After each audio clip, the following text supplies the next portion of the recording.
Welcome to the Newtown Big Dreams podcast, an interview-style talk show that's your gateway to the fabulous and fascinating people who relocated to start a new life. Whether you're new to our podcast or your city, our fellow neighbors from across Canada, North America, and the entire English-speaking world share their stories of reaching new horizons and big dreams. So sit back and relax as we navigate in-depth and intimate conversations with entrepreneurs, thought leaders, executives, creatives, and anyone who can share their story about their Newtown big dreams. And now, here's your host, Luke J. Menkes. All right, so this morning I'm here with Myles Wakeham. Myles is an Australian who migrated to the States in 1989. And since then, he's become a multi-millionaire. He lives a 100% free and unconstrained life. He's got no job. And at the same time, he never graduated high school or went to college. Myles is a self-made business-focused technologist, and he was one of the early members of the biotech company Amgen, which is now the largest biotech company in the world. Myles has made a fortune on Bitcoin since 2011, and he owns a portfolio of rental properties, which everybody should do. Myles spends 50% of his time in Arizona and 50% of his time roaming the world. So Myles, welcome to the Newtown Big Dreams podcast. Well, Thanks so much for coming on. No, thank you. You make me sound like some international man of mystery here or something. Right. So, what's travel? Let's start with the basic question. What's travel like now in the age of COVID? Well, it stalled my life. I'll say that. We have family in Australia, where I'm from. And my wife, who's also Australian, we go back there to see her family about usually once a year. We usually spend a month or so in Australia and then roam around from there. And of course, we can't because they're an island and they went full core on lockdown. So you can't fly in even if you wanted to. I shouldn't say that. As Australian citizens, we're allowed to fly in, but then they expect you to go and stay in some government quarantined hotel on your expense for 14 days before you're let out and loose onto the population. And it's not my idea of, fun. Yeah. Feels like a jail cell. So we've stuck here. We live on the border with Mexico, and I do a lot of business in Mexico. I have a lot of interest down there. So we can go into Mexico. Even that is tricky. Land border crossings, not so good. Flying into Guadalajara or Mexico City or something like that, not a problem. The question really comes down to whether or not you want to brave the COVID. As it happens, I had COVID last year, so I'm kind of, through that and out the other side, but my wife hasn't, and we're only today eligible to get vaccines. So at this point in time, we haven't done anything. Was it pretty rough when you got it? Yeah. What was it like? I didn't have one of the real bad ones that throws people into hospital. I was in the majority that just had it, but it was like a flu, and it happened in May of 2020 for me, which if anybody has ever been to Arizona in May, it's like Baghdad. I mean, it's hot, 52 degrees Celsius days and things like that start coming about June, July. And so you're on the verge of that. And so no one gets the flu. I mean, and here I am thinking, God, I've got this weird flu-like head colds and sweats. And I had it. Of course. Did it go away quickly, or was it a long? I had about 10 days with it active in me. The weird thing about it was that no one knew. You couldn't get a test back then. So you're feeling like, and everyone's freaking out because they're watching the news, and they're saying, oh, these people dying everywhere, and I don't want to get it. And so you feel like you're a leper in a leper colony. right? No one wants to talk to you, touch you, go near you. You're sort of, completely ostracized from society. So even though you might feel okay, the emotional torment's the first thing. And then the worst part about it, and I guess this is different for everybody, but I got about 6 weeks worth of post-COVID. I guess they call it a post-viral disease fatigue or whatever. And you lose all your energy. If you can stay up for more than 3 hours a day, you're doing really well. Wow. And this goes on week after week after week. And thankfully, I came out the other side. But I have friends that have been dealing with this for 9 months straight and they can't get past it. So wow. I was one of the lucky ones. So it makes sense why they say that the elderly or people with other illnesses are so vulnerable to this, because if it's a young, healthy man like yourself, if it saps your energy like that, it's going to have a real... Yeah, I think there's also a part of this which is genetic. If you have one of those bodies that doesn't get colds and flu all that often, you tend to do okay with this. Your body can recover from it. If you're not that sort of person and you constantly get colds and flu, this is going to do a number on you. Wow. And you better be prepared for it. Crazy. So what's it like now in Arizona? Is it still mostly locked down, or can you go out and have dinner? You can go out. Most of the we handled it very well initially and very badly after that. Initially, everything was locked down. It was like a ghost town. No restaurants, no gyms, no bars, nothing like that. Then I can only say that our governor here, who is a Republican governor, kind of ended up having to take the Trump cordial and ended up saying, oh, no, open everything up. We're all going back to normal. And that was the worst thing that could have happened. Our numbers just spiked. It was too soon. Way too soon, yeah. But we've never really locked down ever since then. That was June, July last year. So we've been open but cautious, and our numbers are horrible. They reflect a really bad management of a major crisis, unfortunately. Yeah, wow. So what brought you to Arizona in 89? Well, a girl. Right. I had started a business when I was in my teenage years, and it was a software company. It was one of the very first software companies in Australia. And I ran that for, I guess, probably about 5 or 6 years with a partner.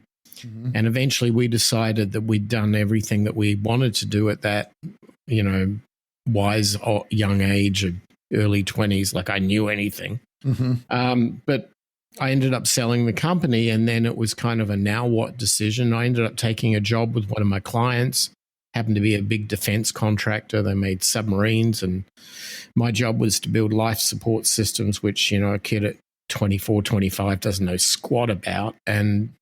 But, you learn. And eventually, after I realized there was less engineering and more paperwork in any of that sort of business, I got completely bored with it, out of my mind. Right. And I just acquired vacation time and headed to Hawaii on a vacation, met a girl, and one thing led to another. And I found myself in Los Angeles, got married, and couldn't leave the country because of the way the immigration laws were working at the time. And I was like, oh, I came here with basically a bag of clothes and nothing. What are we going to do? I can't leave. Got to get a job or something. I mean, they wouldn't even give me a work permit for like 6 months. And it was quite shocking, because I'd never really spent a significant amount of time outside of my home country. I mean, I was a born and bred, Adelaide, Australia boy. I wasn't one of these world travelers, and here I found myself stuck in this mega city with Hollywood and, all that stuff. I mean, crazy things would happen. I'd go out of the apartment during the day because my wife worked, and I just wander around Ventura Boulevard in the San Fernando Valley, and next thing you know, I'm crossing the street and I'm almost getting run over by celebrities and Mercedes because Right. I've never seen traffic like this before. And it was really weird, but I eventually acclimatized. It just took a while. Mm-hmm. So that's what brought me. And then I left and went back to Australia 6 years later. So then there was kind of a round 2 of that, which was a whole other chapter. Right. So mid-90s, you go back to Australia. Did you miss Los Angeles when you were in Australia? Yeah, I did, because I had become part of it and it had become part of me. And what I realized, which often never gets discussed, is there's a scene at the end of the Lord of the Rings trilogy where Frodo returns to the Shire. Right. And I was Frodo. And after you've had those adventures and you've spent your time in these, because I had a lot of adventures, it's really hard to go back. Your mind is like, the expectations have entirely changed, and you don't have anything in common with the people you used to grow up with. And you come face to face with that. It's really weird. Like, you'll leave this the last thing I did, here's the weirdest thing. I worked for a little bit of time in Hollywood in the recording business. Okay. And I was doing sound engineering for some pretty big name artists. And I had just done a session just prior to the Foo Fighters' first album coming out. I just done a session in that studio. And I went back to Australia, and I go back to my hometown. And of course, your friends you grow up with, they all kind of say, hey, let's go out to dinner or have a beer or whatever. So you do that, and you're sitting down talking, and it's like the conversation gets around to, so what have you been doing? Well, I start that conversation, right? I say to them, well, what have you been doing? And they're going, oh, well, I was working and got this government job, and, I do this. And went to the footy last week, saw the sports on the weekend, and, and maybe we'll have a vacation and we'll go to Sydney or something, Okay. And then it comes around to me, and I'm feeling awkward because my answers are things like, well, I've been working with Capitol Records in Hollywood. We're recording these artists, and then I just finished working for this startup, and they gave me a bunch of stock options, and I've got more money that I can spend. And I don't want to sound like arrogant, because I'm not arrogant. But how do you not sound arrogant when you're just telling an honest answer to a question? What have you been doing? And that's big fish, small pond. That's the problem. Yeah. And that's why after about 3 or 4 years of just battling with that transition in reverse, I realized you can't take the America out of Myles anymore. Right. So what made you go back to Adelaide after that experience? My mother had a car accident, and I was an only child, but she and my father had passed away, but she was fine. She was very self-sufficient. She didn't want me around for the most part. But then I got this phone call from the priest at her church saying that she's had this car accident and I need to come back. So I jumped on the next flight, came back, and what I actually found out was that she had onset early stage dementia. And she didn't even recognize me when I went in, which was weird. And, it was just one of those things where I just realized, okay, it's my job now to be here for her. Well, she eventually passed away, and so that kind of released that shackle. But you got to do what you got to do, right? So how did you find the opportunity to go back to the States? Was it just a decision like, I'm going back and I'm going to figure out what I do when I get there? Or were you making plans? No, I had no plans. A friend of mine that I worked with when I first started at Amgen, when we were one of the early guys to build the technology systems for that place. He called me out of the blue, completely unexpected, and said, "Would you be open to a 6-week consulting contract for a firm in downtown LA?" And I said, "Yeah, I got nothing better to do." Right. So I got on the next flight. I flew to Los Angeles. I worked there for about 6 weeks. And as it happens, of course, everyone who you knew from living there catches up with you. come out to dinner, come out, And so I did that. And next thing you know, some people back at Amgen said, look, come back. We need you. We're in this next stage transition of this. When I started there, I was like, there were about 150 of us. And when I left, there were about 3,800 of us. And when I went back, there were 38,000 of us. And for some reason, because I was old guard, one of the early guys, and I knew the answer to the question why things were the way they were, I was valuable. So I went back and I did consulting work there for about 18 months. And eventually it's a typical public company with these public CFOs and governance boards and so on, with mega sized staff. They make these across the board edicts that make no sense. And the particular one that happened for me was, all consultants and contractors, your cut, we're sending all the work to India. So, okay, great. But I just bought a house. Well, that's your problem. Okay, fine. So I sold the house, got a U-Haul, hauled all the stuff in it, and headed east to Arizona, which was cheaper, but still had sunshine. And we've been here ever since. So that was the reason you wanted to stay in the sunshine. But what my wife did, she's a big sunshine fan. So I don't mind it either, to be honest. Right. What's the nearest large city to you? Phoenix. So we're in Scottsdale, which is like on the eastern side of Phoenix. We're sort of in greater Phoenix, but there's about 5 million people here. So it's a fairly large, but not overly unbearable place. Right. It's fairly spread out, as I understand it. Yeah. So a lot of driving. There is, but the really good freeways, very well organized, very well planned out. It's not a city which is landlocked. So unlike Southern California, which is landlocked down one side by the Pacific Ocean and down the other side by the mountains, Phoenix has just been plonked right in the middle of the flat desert and spread out as far as you want to go. Yeah. Where do you get your drinking water from in Arizona? It's a good question. Is it underground?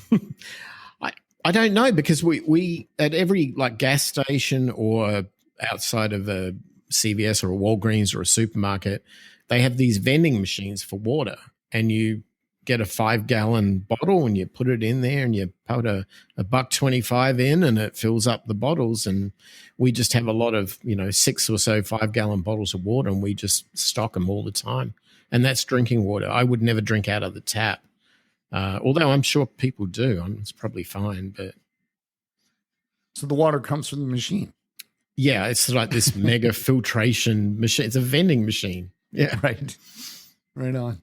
So now at some point you made a ton of money. Mm-hmm. How did you do that?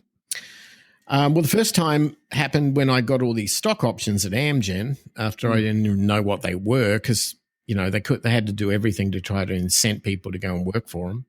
Mm-hmm. So they give you a ton of stock options. So that was nice. After I was there for a few years and they vested, I had a lot of money. But that didn't last very long, because at 32, you think, I'm going to retire. It's like, yeah, right. Yeah, you know what you're doing. No, you don't. You get divorced, you have a big car accident, you got all these legal bills, medical bills, and then, the money's gone. And so that's kind of what happened the first round. The second round, my wife is a real savvy, smart person when it comes to just knowing in her gut what to do about investing. Mm-hmm. And I'm more of a pragmatic, hands-on, contrarian, stubborn business type guy. Mm-hmm. So what ends up happening is that she's the one who's smart enough to say, hey, we need to buy some rental properties. So we did that actually back in our hometown in Australia, and we ran those for quite some time. And then we got all the bugs out of how to actually become professional landlords, came to Phoenix and started doing it here. And when the 2008 global financial crisis happened, so we'd done very well in Phoenix prior. We had a couple of $1 million portfolio of real estate. We'd done quite well with it. Then in 2008, and we had properties overseas as well. 2008 happens, gone. Everything, all the equity shot. You go from hero to zero. And this was not the first time I'd done that. So, I didn't enjoy it, but. Did you have to give a lot of the property back to the banks? No, we had freehold for most of them. Okay. We never, ever took, no, I've never actually had to do that. Right. So what ended up your happening? equity was wiped out. Well, yeah, I mean, we went in with like 50% loan to value. We went in with big down payments and that was gone. But it was enough to be able to still hold title and be able to service the mortgage. Meanwhile, in Australia, we had 3 houses which had done extremely well out of the resource boom over there. So we ended up selling those and cashing out, coming over and buying out all of our debts and still having a ton of money left over. And then, I'm kind of feeling a bit shell-shocked from the experience because nothing went to plan. But every night you'd watch the news and your friends at the gym would be foreclosed on and they'd be saying, oh, yeah, I had to give my house back to the bank. And, Phoenix was one of the fastest growing cities back then. And everyone was doing it. And I just got this idea, well, if you're giving the house back to the bank, why don't you give it to me? I'll buy it from you. If they think it's worth like 30 cents on the dollar, I'll give you 30 cents on the dollar. Right. And of course, they wanted to do that, but there's some legal stuff that doesn't allow you to do it directly. So they ended up getting foreclosed, and I'd end up going to these county auctions, and they're the funniest thing. You feel like it's 1880 in the gold rush. You're in this outdoor public square auction, and a guy with a cowboy hat is out there with a notepad going, all right, lot number, blah, blah, blah. Who's going to give me $50? And I'm like, right, I'll take that one, that one, that one, that one. That's what we did. So we bought property at pennies on the dollar. And then my wife, with her sensitivity to real estate, is like, I can turn these into rental properties and get them online. So we were buying those and she was doing that. And the next thing you know, we've got a portfolio of rental properties that are generating really good money for basically no debt. And today those properties are worth at least 6 times what I paid for them. Right. So that's not bad for 10 years. So you said in early days of your rental landlord business, you worked out the bugs. So what were some of the early bugs that you discovered in that business, and how did you get rid of them? Well, the biggest one I learned was that your relationship with your tenant is non-existent. Your relationship is to a lease contract, just as your tenant's relationship is to a lease contract. I came up close and personal with this when I tried to evict tenants in court myself who wouldn't pay. I started realizing 3 out of 5 tenancies didn't end well. They never completed to the original terms of the contract. And it wasn't because we were reneging on our part. We were doing everything we were supposed to do. It's the tenants. So I'd go into court to do the evictions, and, it got boring after a while because you'd get to know the judge, and the judge would say, oh, you again, what is it this time? He's not paying, judge. Okay. So, and this was happening en masse, and eventually the thing that goes on in Phoenix, they have these thing called robo evictions. So you get these attorneys that take on wholesale cases, and they go in there with this stack of cases, and the judge is going, right, what do you got? Non-payment of rent, evicted. Next. And 97% of all cases went to the landlord, went in favor of the landlord. So I went through that process and I learned it firsthand, going to court, dealing with the judge. And then I realized, the secret here is understanding the statutes. It's understanding the lease, the statutes, and law. It's not, you want to do the right thing by your tenant, and you want to treat everybody with respect, and you want to trust everybody you possibly can. And that's that's where we start from. That's our starting point. But for a fact that if you're naive to assume that things will always work out, there's unicorns and rainbows, you'll be very quickly disappointed. And the people who come face to face with that don't stay landlords for very long. I give them 2 years tops. Well, the ones that can understand their role, that it's a business and that they must act like a business, they're the ones who are the long-term players. And unfortunately, they represent maybe 1 in 5.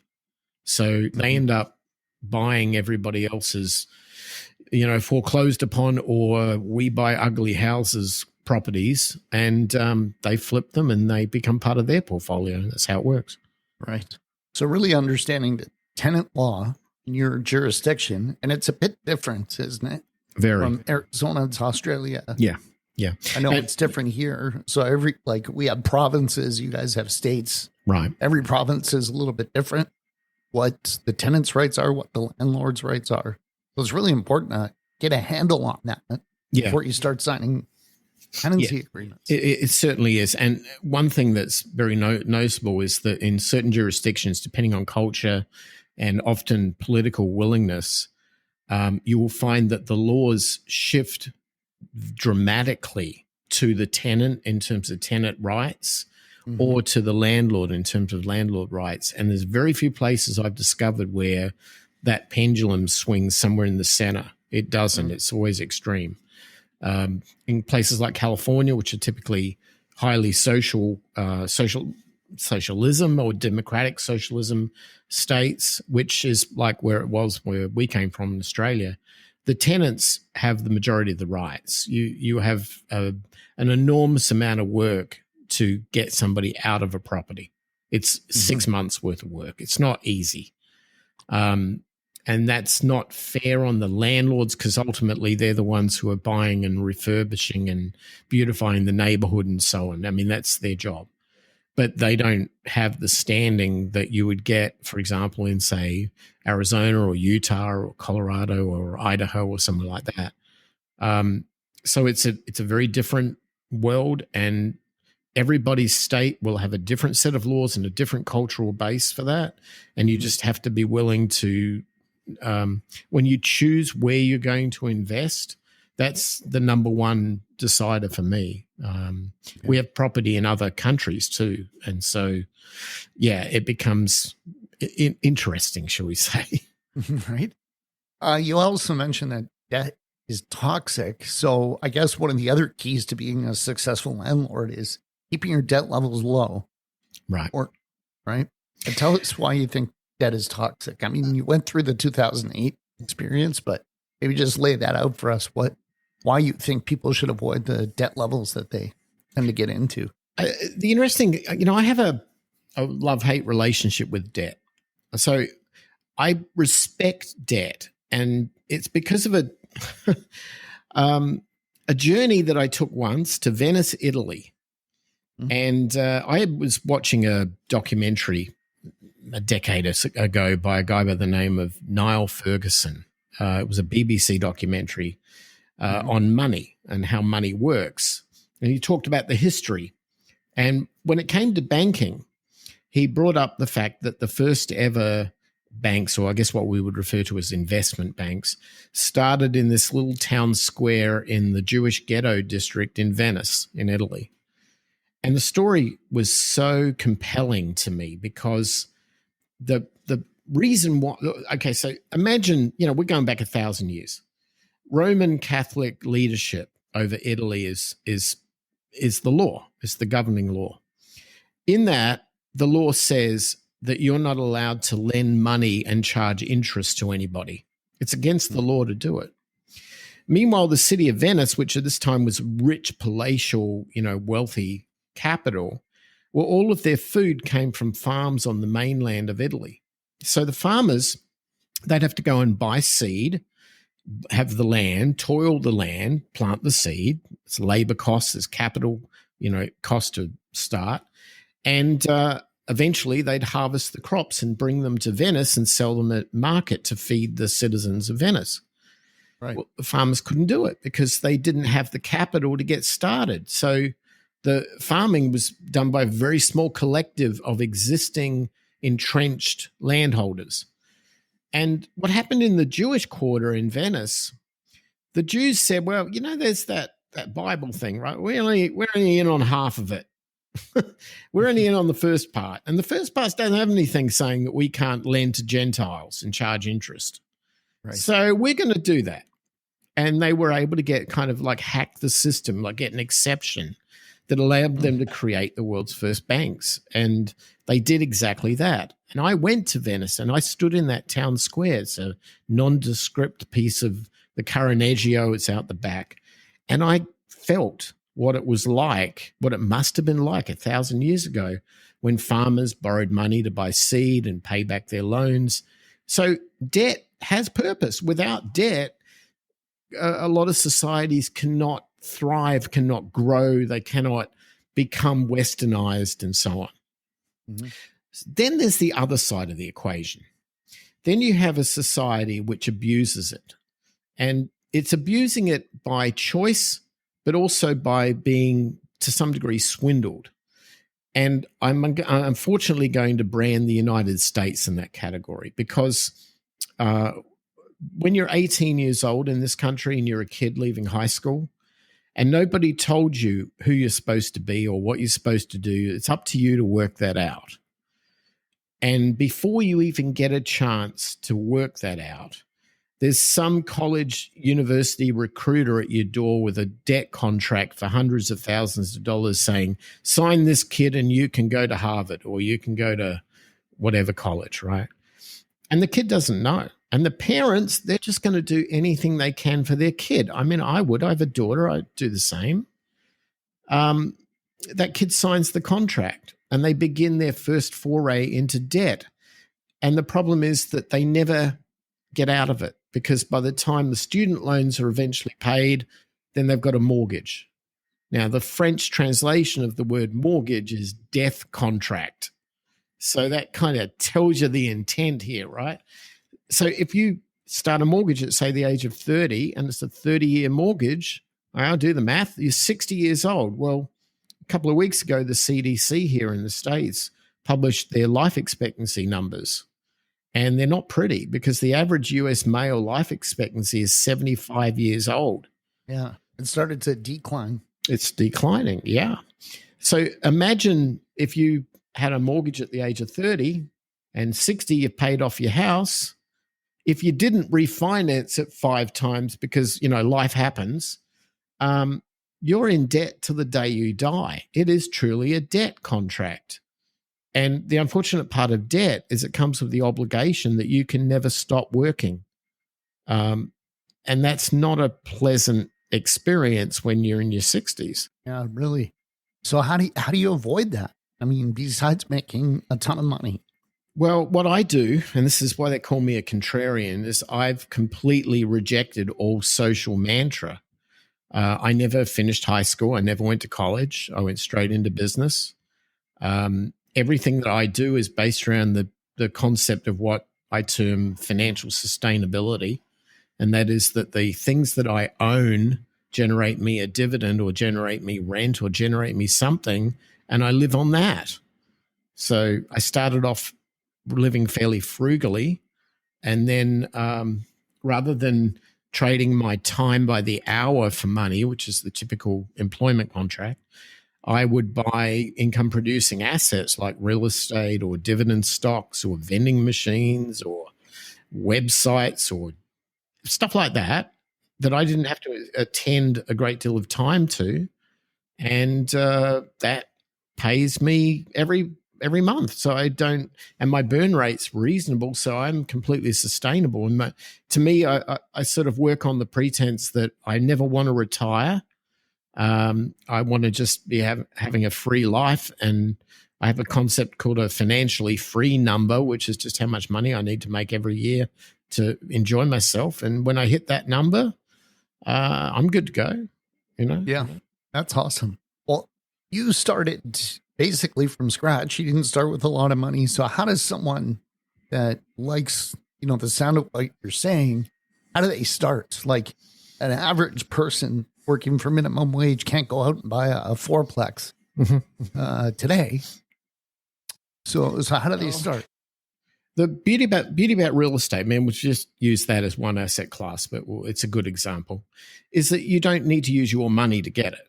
You can use somebody else's money. And yeah, we do call that debt, but it should be a short-term bridge. So what I would do if somebody said, "Hey, Myles, here's $100. You got nothing. Start again." What would you do? Well, the first thing I'd probably do is, firstly, I'd work out what my burn rate was, what my cost of living was. My second thing I'd do is I'd work out how I could buy dividend producing stock. And so I could start doubling that down to accumulate like a down payment. And when I'd start small, just condos is enough. Just hit it with like $10,000, maybe 20 if you can. Buddy up to a financier and say, there's an undervalued piece of property over there. I'll put some time and energy into turning it into its potential. I need you to come 80% of the way with me on this deal. Here's my money. Where's yours? And they'll come up and go, okay, kid, go and do it. And I'd do that. And then I would immediately charge rent on that property based on its full value, knowing that my outgoing were less. The difference of cash flow and profit, I would never touch. I would immediately throw back on the debt. So I'm effectively paying down 2 to 3 times my normal payment. And I'd have the thing paid off in 5 years. Right. I'd scale that 5, 10 times over. Ideally, I'd move away from buying individual properties that do that into multifamily or apartments.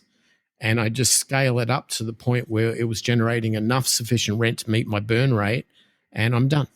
And I would say for the average person, you probably knock that over in about 5 to 7 years if you apply yourself to it. Sure. Now with interest rates as low as they are, would you still aggressively pay down the debts on each property? Oh, yeah. And how come? A lot of people are tempted by that. They're like, well, it's almost free money, so I'm going to spend it. I'm going to go for dinner and I'm going to. Yeah. So why would you pay down that debt? I just don't like losing control of something. And a bank, they rarely do it, but they do have the right to call in the mortgage. And it happens more in commercial loans than residential, of course, but it's certainly possible. Like in 2008, that happened a lot. They said, well, let's.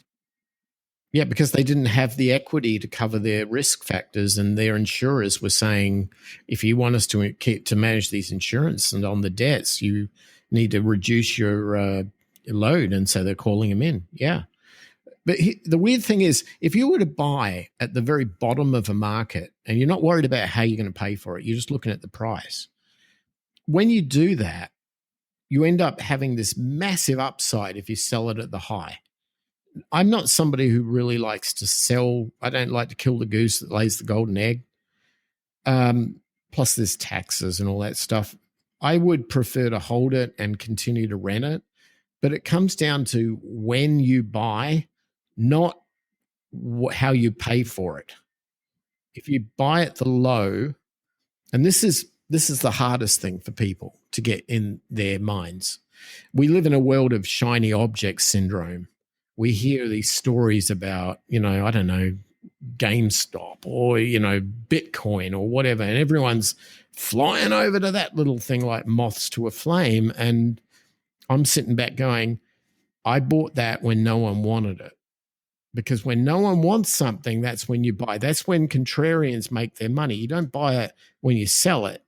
You buy it when you buy it. And so in a buoyant economy, such as the bull market we have today, it's the worst thing for a contrarian because we're all sitting on the bench doing nothing. We can't buy anything. I love catastrophe. I mean, I'm not in a bad way. I don't want humans to have to go through it, but I like to buy the smoldering embers of something and fix it up. I don't want to buy it when it's all snazzy, shiny, and flashing lights. The opportunities are gone. Yeah. Have you heard of a gentleman named Robert Prechter? No, I cannot say I do. He's written a ton on the Elliott wave theory of stocks, but he's also a pretty famous contrarian. Okay.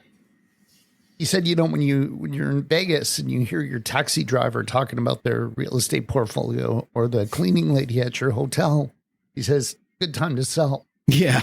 Because the top is when the last person has put their last nickel into it. Right.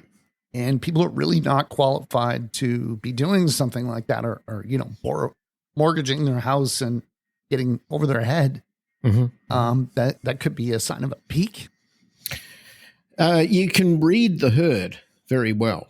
You just have to watch what mainstream news is broadcasting as their key stories. I mean, if you start watching CNBC or something like that and you start seeing them talking about Bitcoin, get out. But when they're not talking about it, that means you have to do your research. Nothing's going to come to you that easily. And that's been some common theme I've always followed, is that I run into the burning building. I'm not one who runs out of it. And I get burnt. I mean, trust me, it's not easy going upstream. It's a harder swim to go against the tide, but you're not going to catch anything unless you're willing to do it. So it comes down to you have to participate. You have to go to where things are. You have to trust your gut, and you have to be observant and sensitive. Was it mentally challenging in 2008, 2009, buying real estate when everybody or almost everybody was desperately trying to get rid of it? Did you question yourself sometimes and say, am I doing the right thing? Like, everybody is telling me they're trying to get out. Yeah. And I'm rushing into this burning building. It was very difficult because we had just gone through. I remember I was sitting outside the back of our house having a cup of coffee one morning with my wife, and I'd been stressed out, and the whole thing about what was going on in the market was just doing a number on me. And then I just sat down and I said, this is insane. And I don't know, maybe a day or so after that conversation, I went back out. For some reason, I must have had like a good night's sleep or something. I sat down and I said, you know what? Everybody's running away from this problem. I'm going to run into it. I'm going to go in there and buy up these distressed assets, because opportunities like this don't come along that often in life. I don't know if I'll ever see another one. But then again, who predicts pandemics, right? But here's the weird thing. Today, somebody says to me, okay, Myles, you're on the bench. You were looking for assets and things to buy. What would you buy? It's pretty easy, isn't it? I mean, look, by the end of this year, everybody's going to be on planes. They're all going to go to Puerto Vallarta and have a vacation. They're going to go to Paris. They're going to do this thing. I'm buying airline stocks. I'm buying hotels. I'm buying Airbnbs. I'll buy the actual buildings, get them online before these people are ready to go to them. Yeah. Because it's a predictable. I don't think I'm going to be proven wrong on that. Because that makes sense to me. Yeah. People are really craving to get back to the traveling and stuff like that. Right. And, but everybody, we kind of have this mindset that the way it is today is going to be like that forever. Right. And it's never like that forever. No, exactly. And we are observant human beings. We know how cycles work, and we should be predicting them out. I'll tell you a story. I say this pretty often, but when I was a kid growing up in Adelaide, one of the things that you do in Australia is you go surfing, because we're a city by the sea and everyone does that. It's the thing that teenagers do.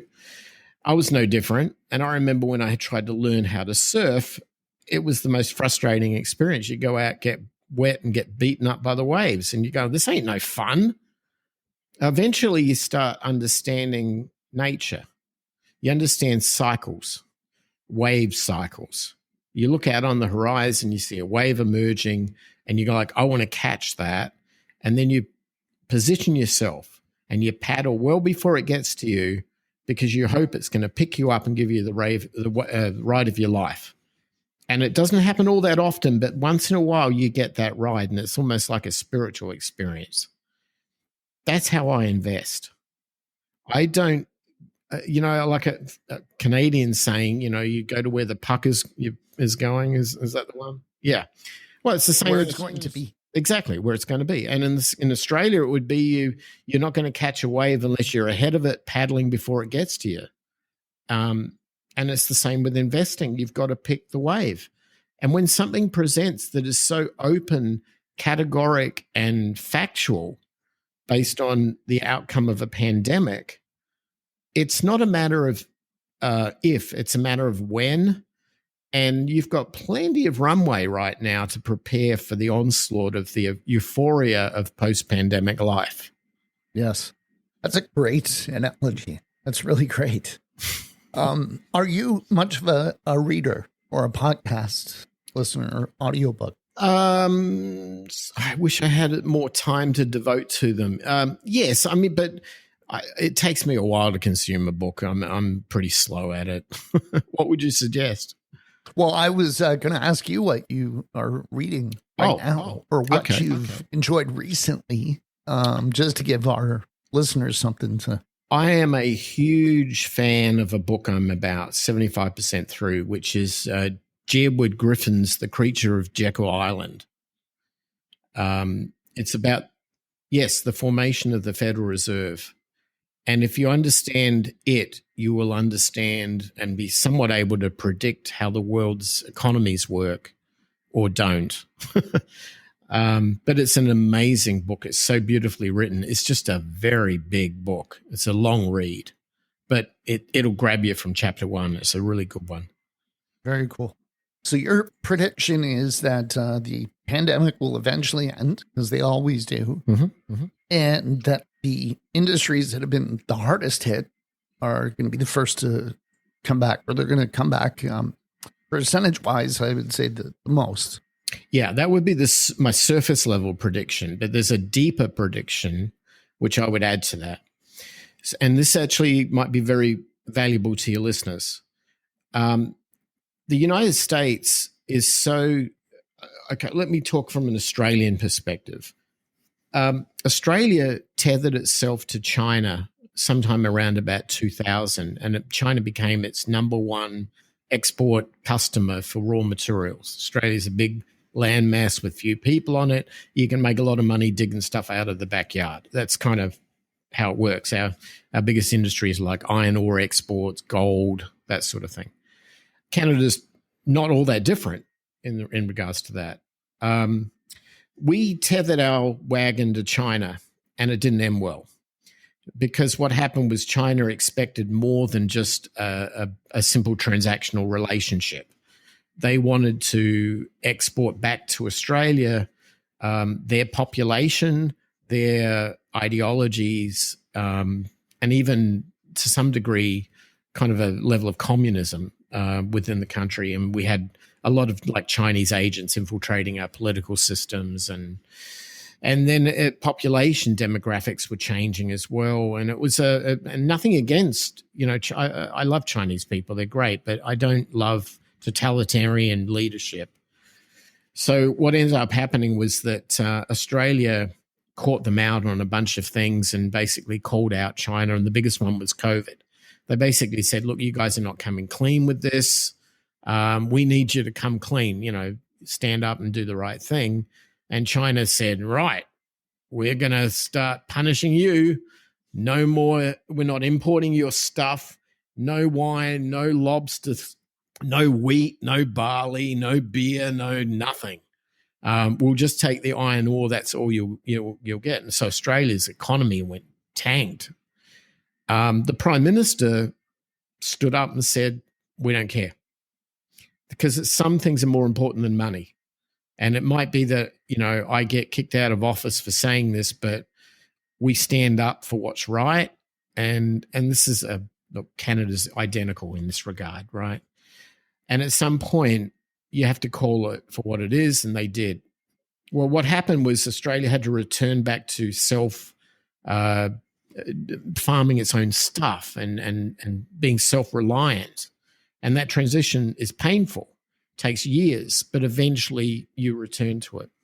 The United States is doing exactly the same thing. It had the exact same conversations with Beijing in exactly the same way, but it wasn't as arrogant. It wasn't as obvious as Australia was. But if you walk into any Walmart store here in the States, everything on the shelf is made in China, and it's sad because we don't make anything. We consume. So what was curious to me was there has to be a replacement, right? Supply chains have to be replaced from other regions. Would not it make sense to replace within your local community, your local neighborhood. For example, let's say Canada has an abundance of raw material. Mexico has an abundance of cheap labor. And America has an abundance of consumption. So why not this sort of North American Union thing?